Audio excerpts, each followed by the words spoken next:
We have one of two religious art units. This one includes Chapter 8, Late Antiquity, Chapter 9, Byzantium, 10, Islamic, and then Chapter 11, Early Medieval. So I've gone through and made it a little compressed.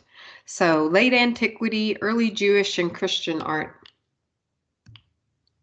This is a map of the Mediterranean world in late antiquity. Christianity was an underground religion for the first 300 years of its existence. The earliest surviving artwork produced by Christians was buried in the catacombs, far from the average Roman's view. Imagery from Christian objects was derived from Roman precedents. Classical techniques such as fresco and mosaic flourished under Christian patronage, as did Roman figural compositions, sometimes employing contrapposto. Moreover, Roman centrally and axially planned buildings found new life in Christian churches.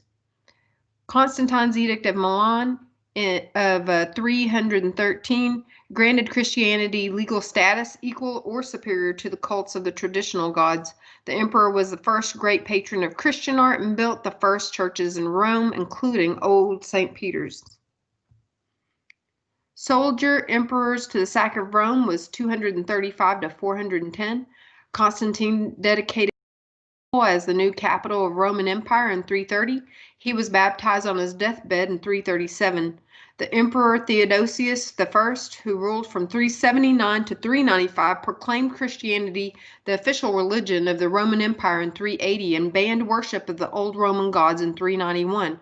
But some wealthy families, such as the Nicomachi and the Simachi, continued to worship the old gods and commissioned artworks embodying the aesthetic ideals of the classical past. Honorius ruled from 395 to 423, moved the capital of his Western Roman Empire to Ravenna in 404. Rome fell to the Visigothic king in Alaric in 410. Sack of Rome to Justinian, 410 to 527. In the 5th to 6th centuries, builders followed the pattern that Constantinian architects formulated for the first churches. Santa Sabina is a characteristic example. Mosaics became a major vehicle for the depiction of Christian themes in churches. Extensive mosaic cycles are preserved. New aesthetic gradually took hold. Classical naturalism yielded to the desire to depict the spiritual world. Late antique world, this is early Jewish art at Dora Europos. This is a synagogue. A synagogue is a Jewish converted private house of worship. The Dura synagogue murals surprised scholars because the Second Commandment prohibits Jews from worshiping images. The detail shows the prophet Samuel anointing the future King David. Dura had a place for community worship with a central courtyard, a meeting hall, and a baptistry to accommodate 70 people. Frescoes include Jesus as the Good Shepherd and New Testament miracles and parables. This is an image of the interior of the synagogue at Dura Europos, Syria, circa 245 to 256 CE.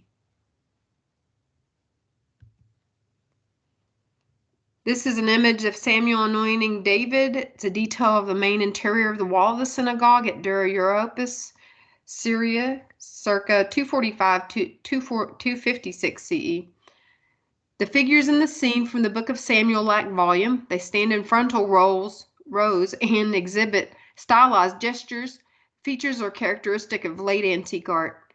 The Second Commandment prohibition against worshiping images once led scholars to think that the Jews of the Roman Empire had no figural art, but the synagogue at Dura Europos contains an extensive series of mural paintings illustrating episodes from the Hebrew Bible. Dura's baptistry contains the oldest surviving mural program in Christian art. Here's the baptistry in the Christian Community House, Dura Europos, Syria, circa 240 to 256. The frescoes of the Dura baptistry are the oldest surviving Christian iconography.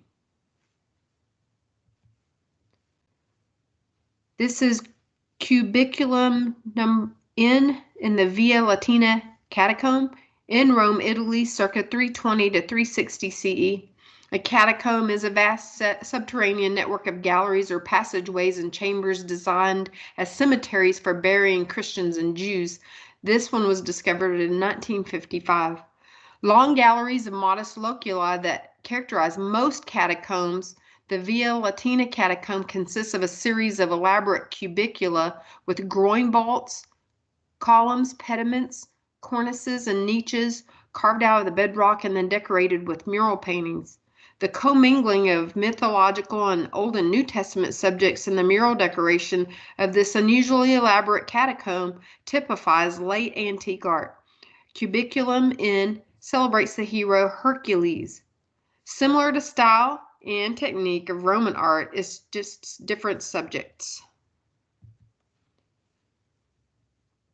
Here is the Good Shepherd, the story of Jonah, Oryx, and Seasons, frescoed ceiling of a cubiculum in the catacomb of St. Peter and Marcellinus, Rome, Italy, early 4th century. Christian catacomb paintings often mix Old and New Testament themes, and Jonah was a popular subject because he emerged safely from a sea monster after 3 days, prefiguring Christ's resurrection. This is an image of Old St. Peter's. It's a 19th century drawing, and is thought to have looked the way it looked around 1450. It was built by Constantine. It was begun in circa 319. The first imperial patron of Christianity. This huge church stood over St. Peter's grave. The building's plan and elevation resemble those of Roman basilicas, not temples. It had a 300-foot-long nave with flanking aisles leading to an apse, but unlike other early churches, it also had a transept and an atrium. And then repeated again, the Edict of Milan of 313 granted Christianity legal status equal or superior to the cults of the traditional gods. So this is another image of Old St. Peter's and a diagram of the floor plan. It's built by Constantine, the first imperial patron of Christianity. This huge church stood over St. Peter's grave.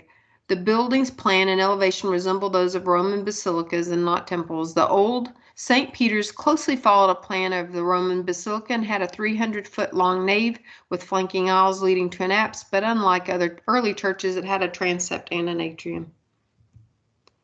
Interior of Santa Sabina, looking northeast in Rome, Italy, 422 to 432.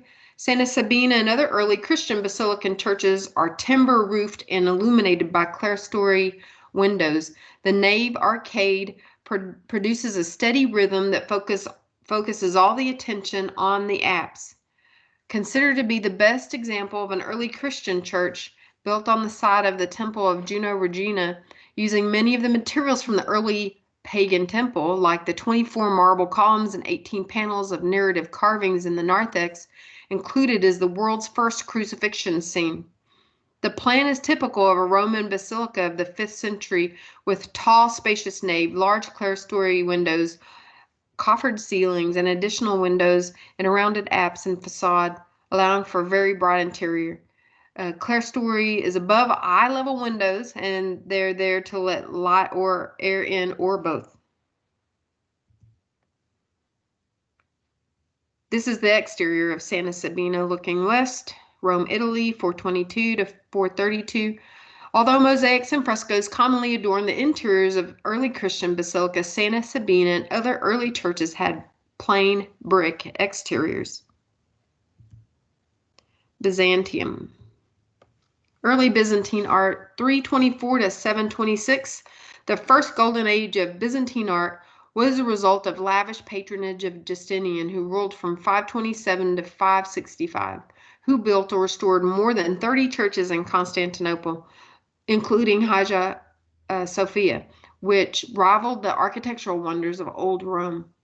The church boasts of a 180-foot-high dome resting on pendentives, but contemporaries viewed the dome as floating miraculously above the congregation. The seat of Byzantine power in Italy was Ravenna, which also prospered under Justinian. San Vitale, Ravenna's greatest church, is a domed octagonal building modeled on a central plan churches in Constantinople. Its mosaics celebrate the emperor's dual political and religious roles. The weightless frontal figures against a golden background reveal the new Byzantine aesthetic. In 726, Leo III, who ruled from 717 to 741, enacted a ban against the initiating the era of iconoclasm, 726 to 843, and the destruction of countless early Byzantine artworks. Middle Byzantine art, 843 to 1204. Empress Theodora repealed the iconoclasm in 843. Basil I, who ruled from 867 to 886, and his Macedonian dynasty successors installed new figural mosaics in Hagia Sophia, marking the triumph of the iconophiles over the iconoclasts. Late Byzantine art, 1261 to 1453. In 1204, Latin Crusaders sacked Constantinople, ending the Middle Byzantine era. In 1261, the city was recaptured. Constantinople remained in Byzantine hands until it fell to the Ottoman Turks in 1453. Late Byzantine icons were displayed in tiers or on individual stands so that worshippers could see the paintings on both sides. Christ or the Virgin usually appeared on the front. The reverse side would depict a narrative scene from the life of Christ. The Byzantine Empire at the death of Justinian in 565. Emperor Constantine moved the capital of the Roman Empire to a major intersection of east and west trade, the ancient site of Byzantium, renamed Constantinople. A strong desire to separate the pagan past led to new forms of Christian artistic expression using less realism and more symbolism. Small relief carvings used for personal devotion and glittering mosaics on the walls of churches became popular ways to evoke the glory of heaven. Anthemius of Tralles and Isidorus of Miletus. This is a restored cutaway view of the Hagia Sophia looking northwest in Constantinople, presently Istanbul, Turkey, 532 to 537. Hagia Sophia is a domed basilica. Buttressing the Great Dome are eastern and western half-domes whose thrusts descend in turn into smaller half-domes, surmounting columned exedrae. The exedrae are rooms or porticos or arcades with benches or seats where people could talk. And then on the right we have Anthemius of Tralles and Isidorus of Miletus, the interior of Hagia Sophia looking southwest, Constantinople, present-day Istanbul, Turkey, 532 to 537. The pendentive construction made possible Hagia Sophia's lofty dome, which seems to ride on a halo of light. A contemporary said that the dome seemed to be suspended by a golden chain from heaven. This is Hagia Sophia looking north. Justinian's reign was the first golden age of Byzantine art and architecture. Hagia Sophia was the most magnificent of more than 30 churches that Justinian built or restored in Constantinople alone. In Hagia Sophia, Justinian's architects succeeded in fusing two previously independent architectural traditions, the vertically oriented central plan building and the longitudinally oriented basilica. This church changed from the Greek Orthodox to Roman Catholic to an Ottoman mosque, and then it was a museum, and then it's back to a mosque again. San Vitale looking west, Ravenna, Italy, 526 to 547, and then a floor plan. Let's see. Justinian's general Belisarius captured Ravenna from the Ostrogoths. The city became the seat of Byzantine dominion in Italy. San Vitale honored Saint Vitalis, a 2nd century Ravenna martyr. Centrally planned like Justinian's churches in Constantinople, San Vitale has a design featuring an off-axis narthex and two concentric octagons. A dome crowns the taller inner octagon. This is the apse looking east with mosaic of Christ between two angels at Saint Vitalis and Bishop Ecclesius at San Vitale, Ravenna, Italy, 526 to 547. So in the apse vault, a youthful Christ is seated on the orb of the world at the time of the second coming. It extends the gold martyr's wreath to San Vitale. Bishop Ecclesius offers the Christ a model of San Vitale. This is a mosaic from San Vitale. It's Justinian, Bishop Maximanius and attendants. Mosaic on the north wall of the apse. circa 547. The Justinian panel mosaic is a visual testament to Justinian's religious, administrative, and military authority over the entire empire, and especially over reconquered lands. He is positioned at the right of Jesus, crowned and wearing the purple imperial robe of ancient Rome with a halo around his head. On his left is the Bishop Maximanius, who consecrated the church. On Justinian's right are members of the imperial court and a group of soldiers, one of whom holds a shield with the Chi symbol on it, all alluding to Justinian's role as head of church, state, and military. Justinian holds the bowl and bread of the Eucharist, while the clergy carry a censer, a gospel book, and a cross. Justinian's humble gesture can be seen as an act of deference to Jesus, the only authority higher than himself who appears at the adjacent apse mosaic.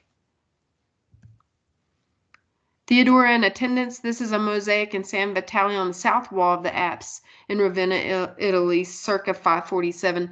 Justinian's counterpart on the opposite wall is a powerful Empress Theodora. Neither she nor Justinian ever visited Ravenna. San Vitale's mosaics are proxies for the absent sovereigns. The Theodora panel depicts Justinian's empress, who was originally employed as a courtesan and actress. She is depicted holding the communion cup, completing the Eucharist ceremony. The three magi embroidered on the robe usually visually link the emperor and empress to the biblical kings who brought gifts to the baby Jesus. She is placed directly across from Justinian, yet slightly off-center. Her position, along with the inclusion of a pullback curtain, symbolizes the inability to take part in certain church rituals reserved for men. The commissioning of this mosaic was a continuation of the Roman propaganda tradition.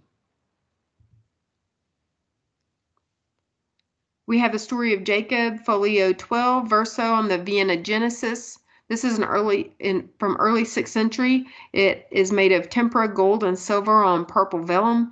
It's 1.25 feet by 9 1/4 inches. The Old Testament story of Jacob unfolds along a winding path and over bridges, with the chief figures appearing several times in the same illustration. The pictorial source may have been an illustrated scroll. It's the oldest preserved illustrated manuscript containing biblical scenes. The pages are calfskin, dyed with imperial purple, and decorated with silver ink. It's written in Greek. This manuscript was probably produced in modern-day Syria or Israel. The pages are from a once completed book of Genesis, with the text written above the illustrations. They make use of continuous narrative. The style of the paintings exemplifies a tradition from the idealized realism of the ancient Greek world to the spiritual and symbolic style of the Middle Ages, evident in the clear emphasis on the narrative and symbolic aspects of the painting rather than on realism. This is Rebecca and Eliezer at the well, folio 7, recto of the Vienna Genesis, early 6th century. It's tempera, gold, and silver on purple vellum. It has lively, softly modeled figures. You can see the classical training of the artists. You can see contrapposto, foreshortening, shadowing, and perspective. It is a recreation of Genesis 24, verses 15 through 61. Rebecca emerges from the city of Nahor with a jar on her shoulder to go down to the spring. She quenches the thirst of a camel driver and his camels. Colonnaded road leads to the spring. Roman water goddess personifies the spring. Here we have Virgin Theotokos and child between Saints Theodore and George. This is an icon, 6th or early 7th century, encaustic on wood, 2 feet and 3 inches by 1 foot and 7 3/8 inches at the monastery of St. Catherine in Mount Sinai, Egypt. Byzantine icons are the heirs to the Roman tradition of portrait painting on small wood panels, but their Christian subjects and their use as devotional objects broke sharply from classical models. The monastery of St. Catherine, built during the reign of Justinian, is located in Egypt at the place believed by Christians to be where God appeared to Moses. It is the oldest continuously inhabited Christian monastery, built on the site of the Chapel of the Burning Bush, which was constructed during the time of Constantine. According to the Quran, a letter of protection was given to the monastery by Muhammad. When Arab armies conquered the territory early in the 7th century, this was the only Christian site spared. In early representations, Mary is depicted as the physical embodiment of the throne of wisdom with the infant Jesus on her lap. Islamic art. The Islamic world around 1500. From 711 to 1492 CE, most of modern-day Spain and Portugal was under Muslim or Moorish control. Christians and Jews were welcome to coexist with Muslims with restrictions. The cultural diffusion that resulted is regarded as one of the great heights of civilization in Europe, during which libraries, colleges, and public baths were created, and literature, poetry, and architecture flourished. The artistic tradition of Islamic Spain had prescribed aesthetic influenced by the conquered regions' Roman, tribal, Byzantine, and West Asian styles. Artists creatively used Arabic calligraphy as a form of ornamentation, and the use of images of people and animals were discouraged due to religious beliefs. The use of complex geometric or vegetal-inspired patterns was common. Symmetry and mathematical order were aesthetic qualities linked to religion.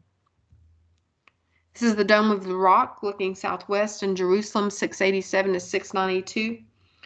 Umayyad Syria and Abbasid Iraq, 661 to 1245. Abd al-Malik is the Umayyad dynasty, erected the Dome of the Rock to mark the triumph of Islam in Jerusalem on the site sacred to Muslims, Christians, and Jews. The shrine takes the form of an octagon with a towering dome. It's the first great Islamic building. It was the Dome of the Rock, a domed wooden octagon commemorating the triumph of Islam in Jerusalem, which the Muslims captured from the Byzantines in 638. It's built over the place from which Muhammad began his miraculous journey to heaven. It's influenced by centrally planned buildings. It is a pilgrimage site for the faithful.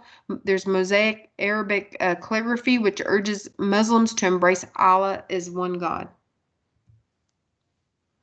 This is the interior of the Dome of the Rock on the left. The Dome of the Rock is a domed central plan rotunda and a rocky outcropping later associated with Adam, Abraham, and Muhammad.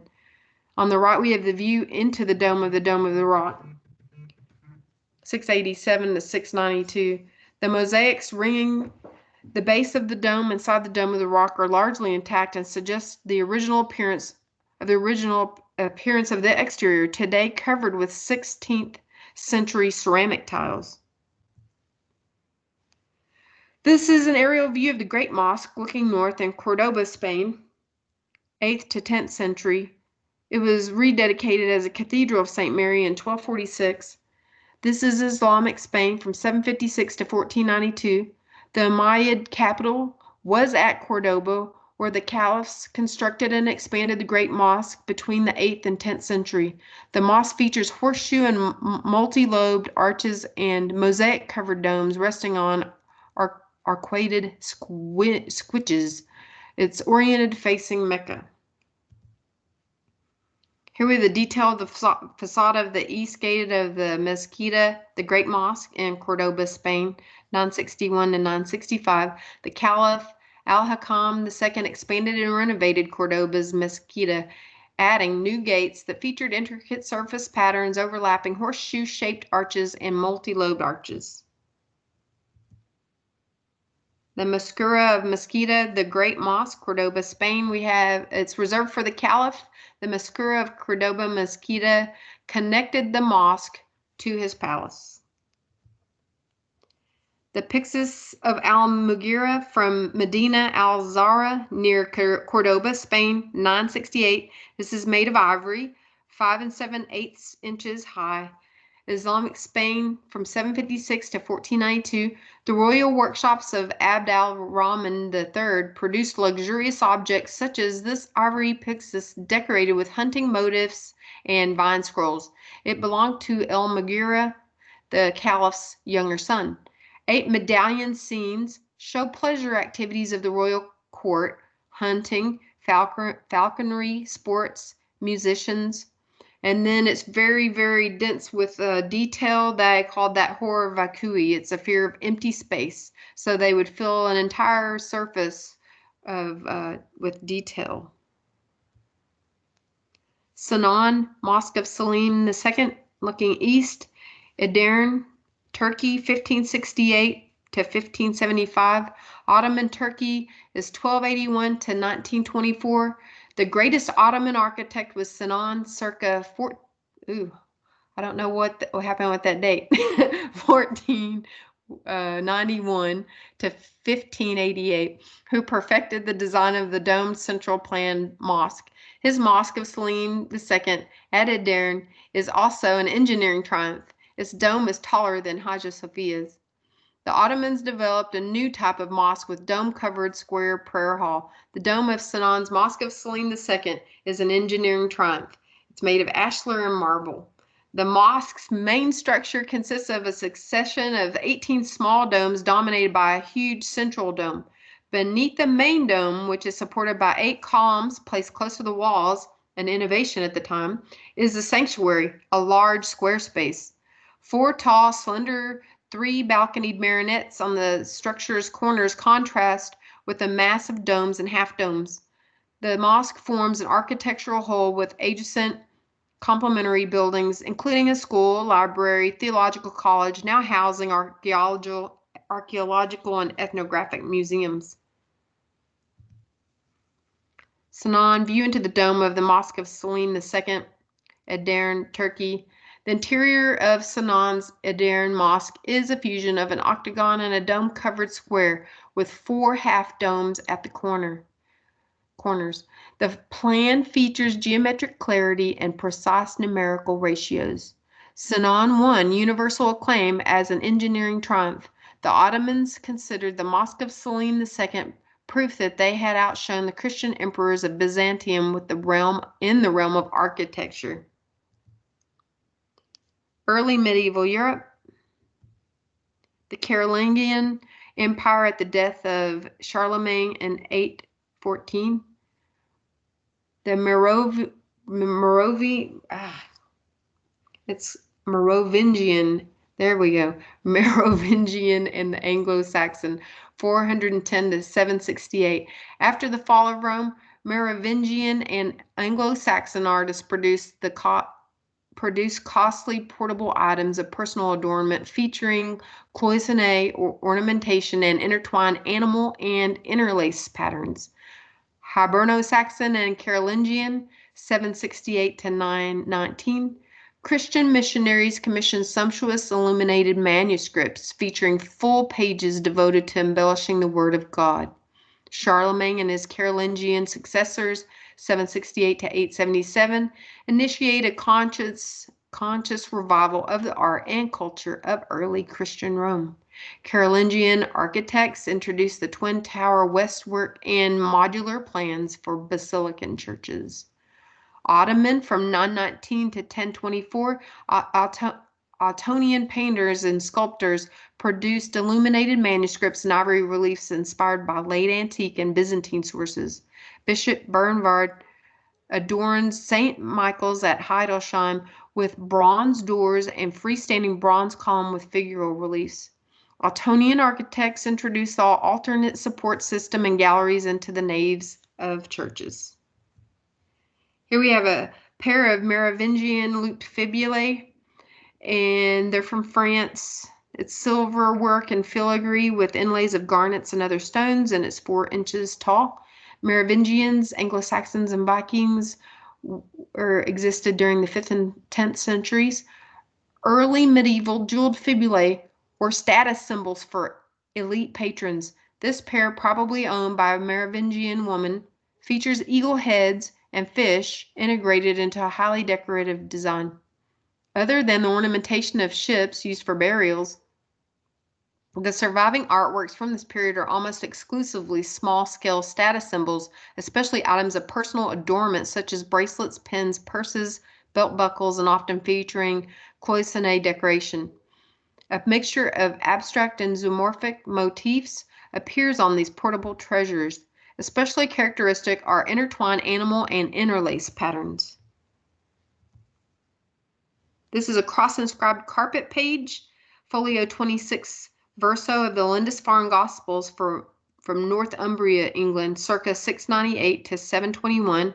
It's tempera on vellum, 1 foot, 1.5 inches by 9 feet and 1/4 inch. Hiberno-Saxon monasteries are from the 6th and 10th centuries. The cross-inscribed carpet page of the Lindisfarne Gospels exemplifies the way that Hiberno-Saxon illuminators married Christian imagery and the animal and interlaced style of the early medieval warlords. It's a primary way that Christianity was spread through the British Isles. Unusual in that it is a work of an individual artist and not a team of scribes. It's written by Edrith, Bishop of Lindisfarne. It took 130 calf skins used to make the manuscript.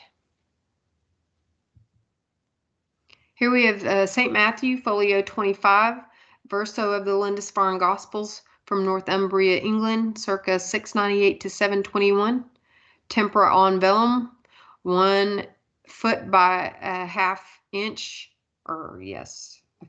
by 9 1/4 inch. Portraits of the 4 authors frequently appeared in gospel books. This Hiberno-Saxon depiction of the evangelist Matthew with this symbol derives directly or indirectly from an image in a Mediterranean book. It shows classical influences. It has Matthew seated as a poet or a writer. Hiberno-Saxon monasteries, 6th to 10th centuries. Art historians call the Christian art of early medieval Britain and Ireland Hiberno-Saxon or Insular.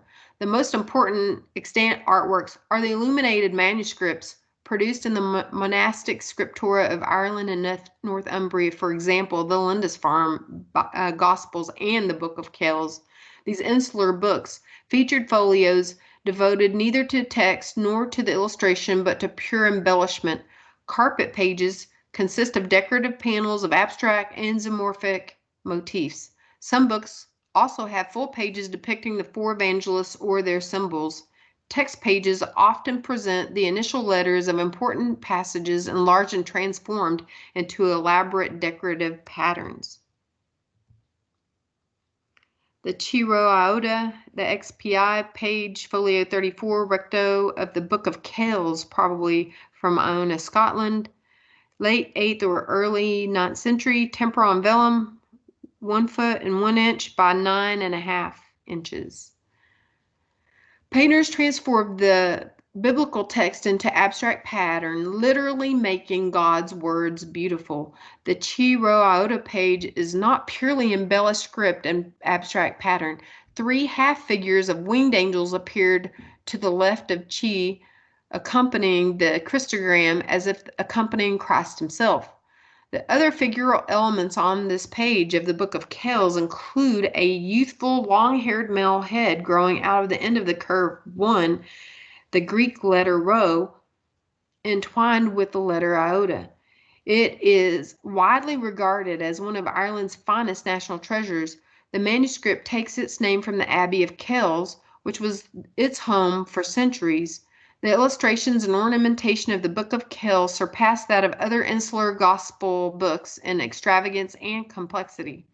The monks who created the Book of Kells were Columban monks, who were originally from Iona, but had relocated to Kells by the early 9th century, the same time that the Book of Kells was known to have first appeared.